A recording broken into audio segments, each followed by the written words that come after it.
is the code name for America's daring, highly trained Special Mission Force. So, G.I. Joe, a real American hero.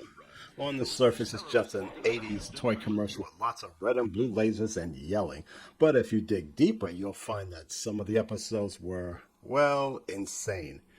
Insane in a good way. Insane in a how did this air on Saturday morning or syndicated television kind of way. Today we're looking at 5 episodes that prove G.I. Joe could swing from goofy to brilliant, sometimes in the same scene. Worlds Without End. This is the What If / Days of Future Past episode where the Joes accidentally get zapped into an alternate reality where Cobra has already won. And when I say won, I mean they completely enslaved humanity, crushed the resistance, and basically turned the planet into a fascist Cobra theme park.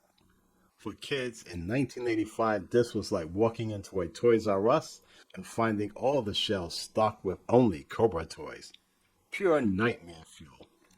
The tone is bleak. Dead Joes are memorialized, survivors are broken, and Cobra Commander is basically Big Brother. It's arguably the darkest and most ambitious storyline in the whole series. Also, bonus points for giving kids their first taste of multiverse theory years before the MCU milked it to death. The Synthoid Conspiracy. This episode is the one where Cobra makes bioengineered duplicates of people, including Joe's, and replaces them without anyone noticing. So basically, G.I. Joe did Invasion of the Body Snatchers, but for kids. What's great here is the sheer paranoia. The Joes don't know who to trust. Cobra has his leaders in their pocket. And even the audience gets a little paranoid. It's probably one of the few times in the series where Cobra actually seems smart. Of course, it still ends with explosions, but for a brief moment, G.I. Joe dipped his toes into Cold War political thrillers before going back to toy commercials. An eye for an eye. This one's a curveball. Instead of focusing on Duke or Snake Eyes, this episode follows a random civilian whose life is ruined by Cobra. His response, grab a gun, gear up, and go full Punisher on them.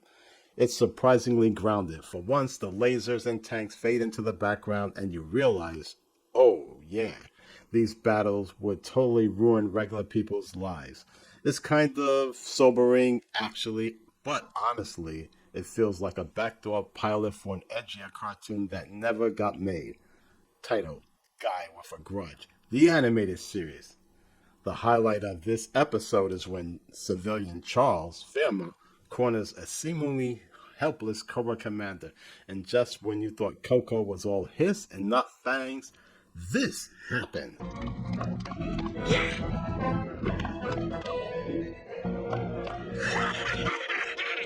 Now, you ordinary fool! Captives of Cobra.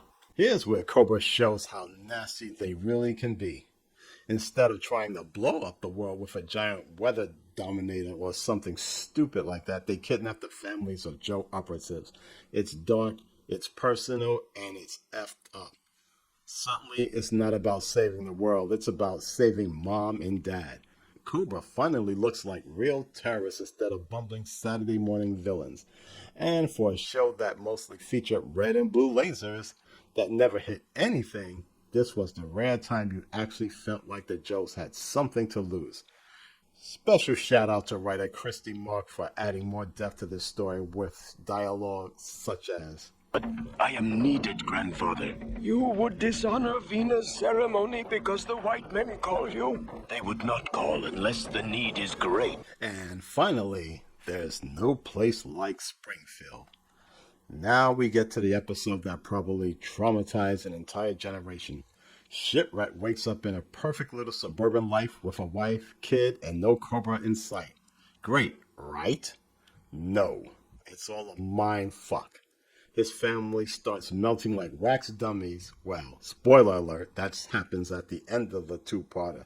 Neighbors act creepy, and Shipwreck slowly loses his grip on reality. It's basically the Twilight Zone meets G.I. Joe, and it's generally unsettling. Like kids today wouldn't sleep after watching Unsettling. The moral of the story?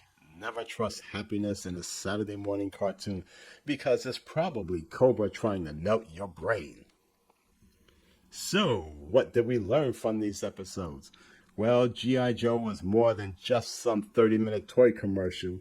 Sometimes it was a sci-fi epic, sometimes it was a political thriller, sometimes it was psychological horror that scared children for life.